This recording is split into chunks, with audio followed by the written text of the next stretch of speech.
We're in Lenzerheide, about 20 seconds into the track. I don't know, not too far. There's a change already. Something fresh, something new. You'll cut in, soft. There's a nice cow shit right in the middle of it, which is awesome. So too bad for the juniors that are probably going to have to ride through that. Can you tell me where the track used to go up behind you here? Oh yeah, mate. I don't want to talk about that rock garden. No.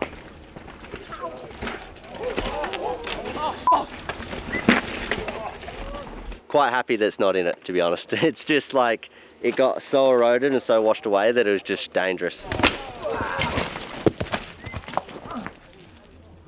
It was good of like Lenzerheide and the bike park and the UCI to actually be like, all right, this is one of those things that is just dangerous for the sport. So there's a nice loam section now, and something new and different is exciting. This was good.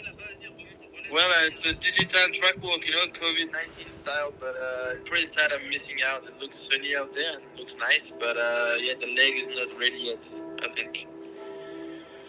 So what are your thoughts on the track so far? So far I can see they made some weird taping, but it looks nice. It looks not too wet. Looks good. I think tomorrow might be sick, so I hope I can get some good laps, some small laps. We are at the top section, which they've actually changed quite a bit. And what I'm looking at here is there's a bit of like a potential inside to inside that wasn't open last year. So it's just making it a little bit more interesting because there's a few more line choices rather than just the standard berms that are here. Yeah. So I think they're just trying to make it a little bit more interesting without actually having to do any work to the track. It's always been super dry here. So it gets super holed out really fast.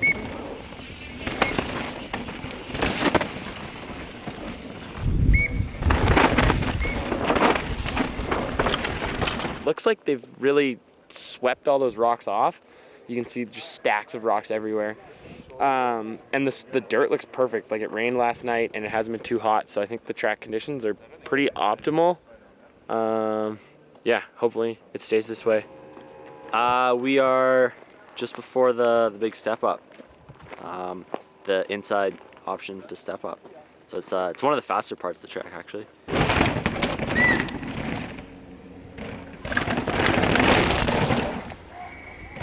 Can you tell me how mental it is hitting that left-hand turn and that step up, just how fast you're going?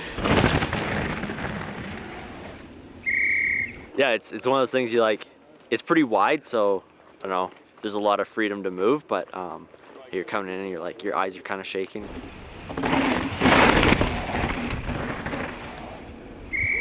Either running holes on the outside or dealing with marbles on the inside. So either way, it's a bit hectic, but yeah, it's good. This section is different, but it still has the stump, which used to be in the middle of the track, I feel. Actually, it was the tree which saved my life, probably. Some guy tried to steal Troy's line and couldn't huck it up, even though Troy has such short legs, and he just came straight at me, pretty much.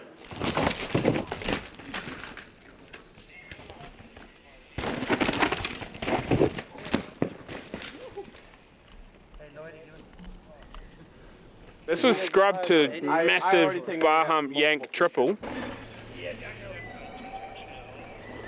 And now it's gone completely the other way to trick Buddha. I think they're testing it out for the next Crankworks stop, maybe 2022. And believe it or not, you might see riders getting inverted this week. So yeah, pretty crazy. I'd like to spin it. We'll see. We'll see. I'll ride it first. I'll ride it and then maybe make a call. I don't know. What are your thoughts on how quick you're going to be running into it?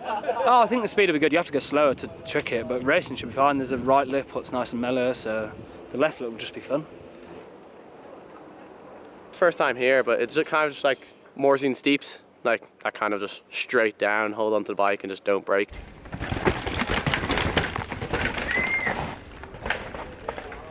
A couple different line options, huh? Yeah, I don't know. Might have to leave it to practice, but I'm just thinking come down the middle. Looks the quickest, to be honest. At least, I don't know, quickest, shortest route. It's probably the best. For this section, I think it's just going to let off the brakes and kind of just hope for the best, to be honest. That's the plan.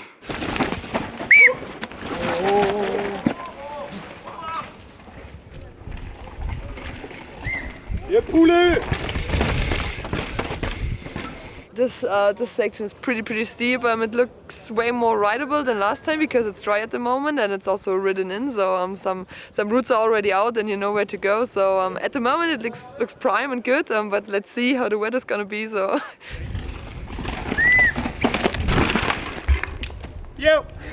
Going off this inside drop, it's tricky setup because it's so rooty into it. It is, but it's actually not too bad because if you go slow and then just do the little drop, it's actually not too bad, I think.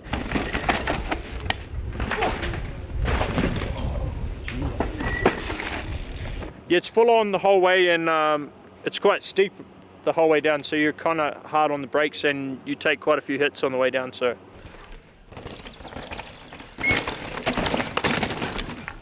it's not an easy track to race, but definitely not my favorite track, but it makes for good racing anyway.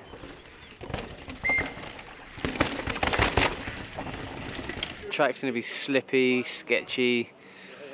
I think people are going to be going pretty slow the first 2-3 runs, like eyeing it out, and don't know, it's a weird one because I think if you start pushing and everything's like skating on ice. The routes are slippy, and then apparently we've got some hectic rain coming in Friday, Saturday. So pretty much whatever you do tomorrow doesn't really matter. I'd say this is the last technical section. We've got some dirt and roots and a little bit less rocks, which is a change from the rest of it, but it's kind of the last section that slows up. You come out for the piste real fast and then it kind of slows up in this little bit, and then you have that last gnarly rock guard, and then for there it's kind of flat out to the end. So I'd say this is the last key section of the race. I believe Anne-Marie, who won the race in 19, went outside.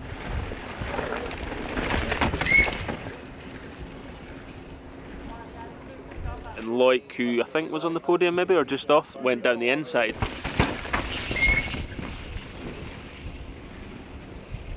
So I think it looks like you can carry more speed this year outside to through this next left-hander, so I think that's going to be the one. Inside still really choppy, very low maintenance on the track this year, so it pretty much looks exactly how we left it, so it's pretty rough on some of those off-piste sections. So yeah, we'll see how she shapes up. Yeah, there's a lot of, I guess you've got to be real precise, and it's there's a lot of kind of compressions and stuff, so you do actually take a few big hits, and it's quite fast as well.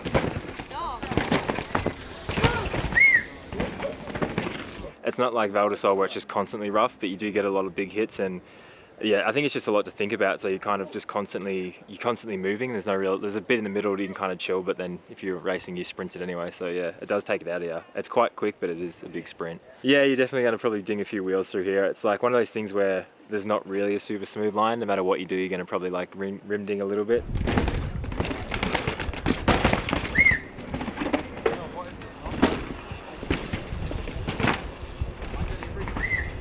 So I think you just got to accept that and then just go for it.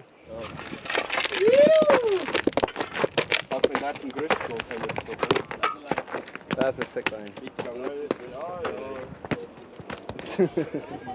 Loose rocks, holes, and commitment. So it was actually pretty, not scary, but fun when you nail it.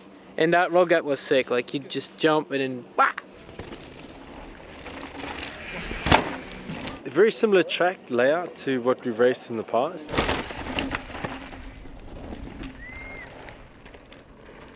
But they've taped it super wide, so there's going to be a lot of inside lines, and it always seems to make for a good race here, so I'm pretty excited for it. Tell me what this section here is like when you're riding flat out.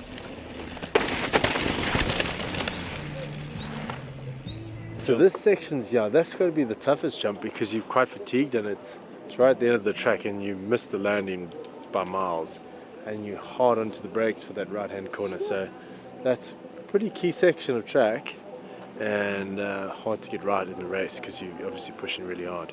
You've got to carry momentum down to that big finish drop, and the times are so close here, you need to be on it.